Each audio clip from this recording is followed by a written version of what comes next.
Davey Allison, a member of the first family of racing, died today from injuries he received in a helicopter crash yesterday. Allison, who was 32, leaves his wife and 2 children and marks yet another tragic affair in the lives of this famous racing family.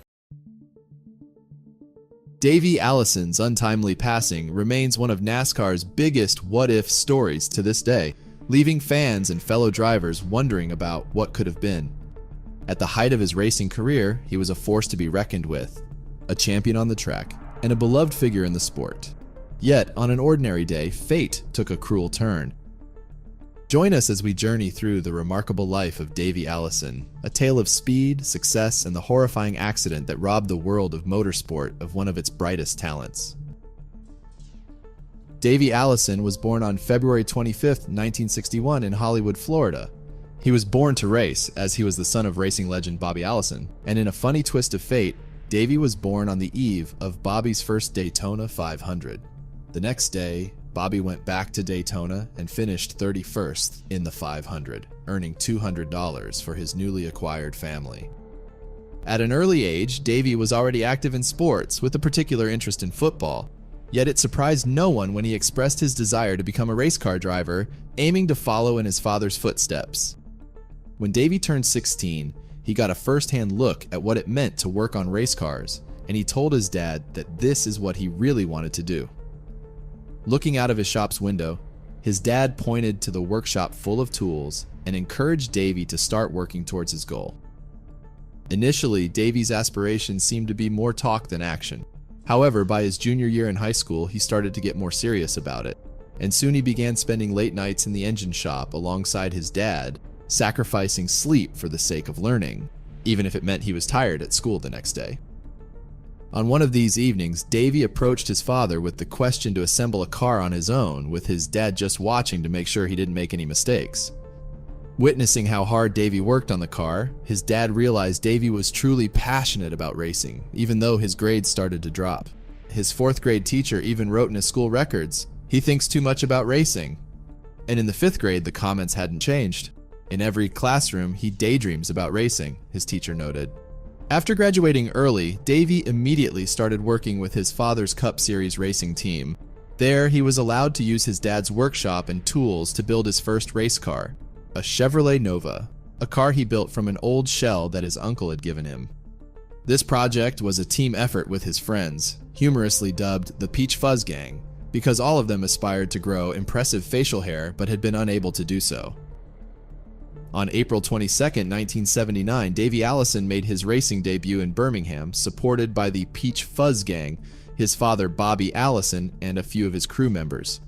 Davey crossed the finish line in 20th place, and just 6 races later, on May 5th, he clinched his first win.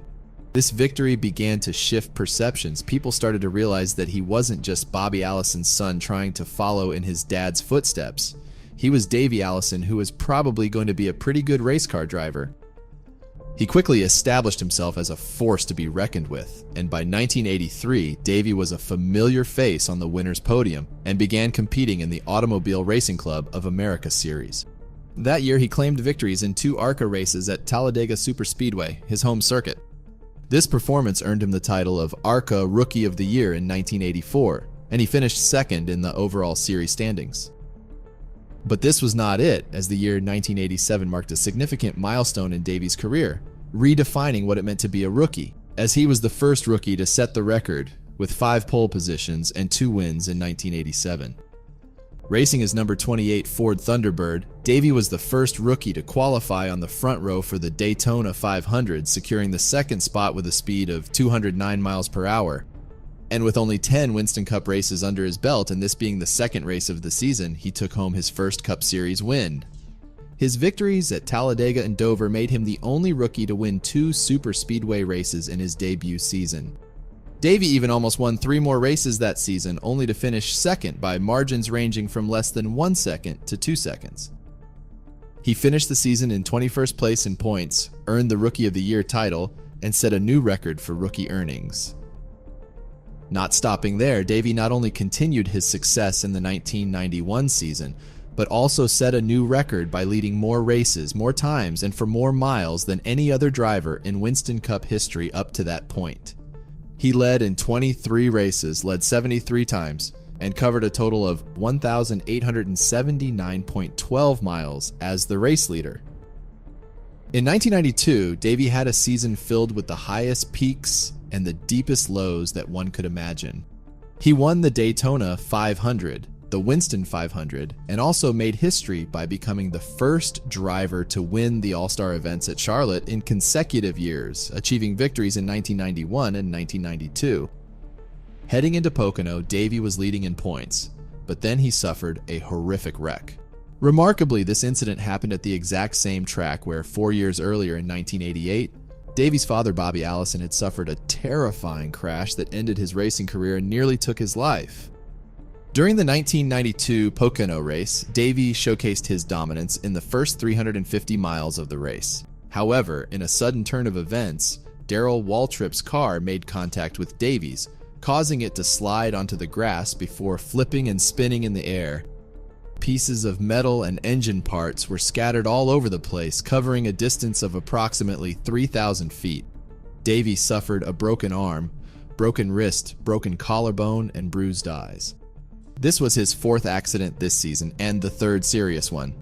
But sadly, the family's hardships didn't end there, as tragedy struck once more in 1992 when Davey's younger brother, Clifford, was fatally injured during a practice run for a Busch Series race at Michigan International Speedway.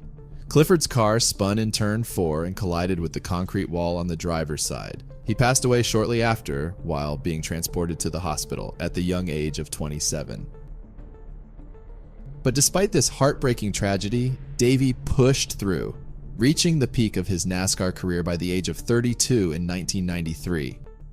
Yet that very same year would unfold into a period of great sadness for the racing community once more, as in an unforeseen turn of events, Davey's own life would come to an abrupt end, not on the track as one might expect, but in a way that took everyone by surprise.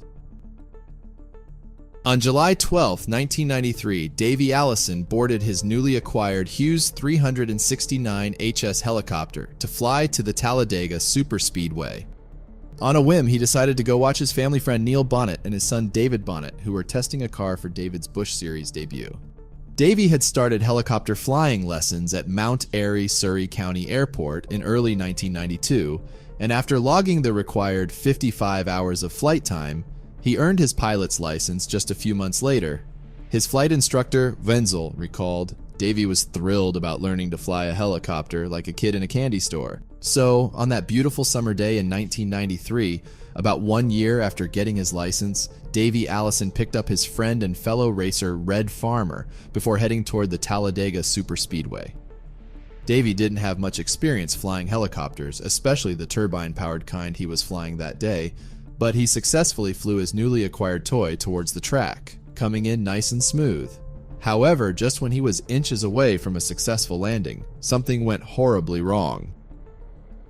Attempting to land the helicopter behind the track's media center was a tough task for a new pilot like Davey, and while most pilots would choose a straightforward landing approach, Davey went for a more complicated method by hovering 50 feet above the ground before trying to land. This tricky move was made even harder because he tried to land in a small, fenced-in area with high obstructions surrounding it despite the availability of much safer, wide-open areas nearby. When he tried to turn the helicopter around to land it in the direction they came in, it suddenly shot up into the air and started spinning. Red Farmer later compared the feeling to being in a race car that flips over. I could see the sun, the ground, the sky, the dirt and asphalt. It was horrible. As Davey struggled to regain control of the helicopter, it started shaking and spinning uncontrollably. However, despite his efforts, the aircraft ultimately banked sharply to the left and crashed into the terrain and a 10-foot fence next to the original intended landing site. Pieces of the aircraft were scattered around as much as 115 feet from the wreckage. While Red braced himself for impact, Davey, still gripping the controls, was unable to do so.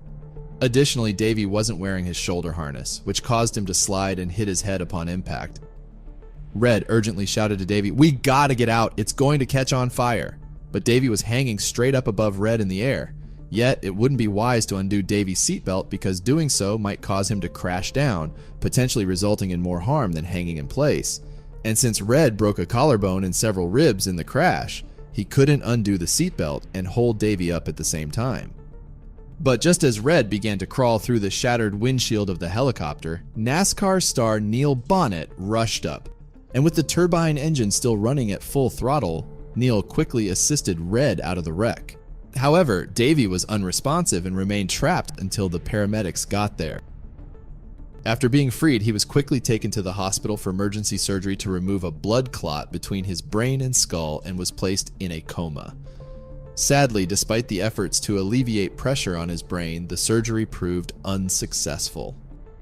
A doctor from Caraway Methodist Medical Center in Birmingham later revealed that Davey had sustained a closed head injury, lung damage, and a broken pelvis, describing his condition as extremely critical. Davey Allison was pronounced dead at 7 a.m. the following morning. Davey died at the age of 32. Yet, Dr. Robert Craddock, the chief of neurosurgery, mentioned in a hospital news conference on Tuesday that even if Davey Allison had survived, the brain damage he had suffered would have left him with a terrible quality of life. In his final moments, Davey continued to show his selfless nature. Respecting his wishes, his organs were donated, saving several lives. In January 1994, Davey Allison's estate and Red Farmer filed a $25 million lawsuit against the manufacturer, McDonnell Douglas Helicopter, claiming the cause of the crash was a malfunction of the helicopter's collective socket. However, the NTSB offered a different explanation in their March 1995 report.